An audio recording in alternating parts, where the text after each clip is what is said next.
И додека тече процесот за прогласување на Шар планина за заштитено подрачје, актуелен проблемот со изградбата на малите хидроцентрали, за чии штетни последици екологистите алармираа подолг период. Велат дека тие се причина и за проблемот со водоснабдувањето во градот под Шара, Тетово.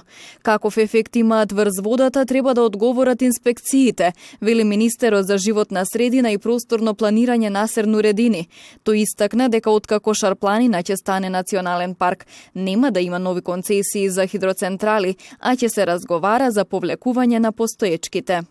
Да нема нови одлуки за концесии за нова инфраструктура на Шар планина.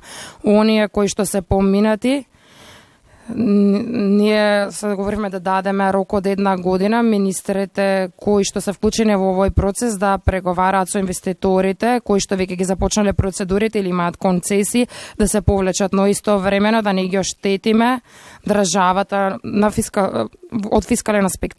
Според Нуредини, прогласувањето на Шара за национален парк ќе значи и прекин на дивата сеча на шумите, која со години е актуелна. Менаџирањето на шумите да се прави на регуларен начин и ќе има саниција онаму каде што е потребно, а да нема сеча на дрвата онака како што некој сака. Тоа значи национален парк да се менаџира според правила.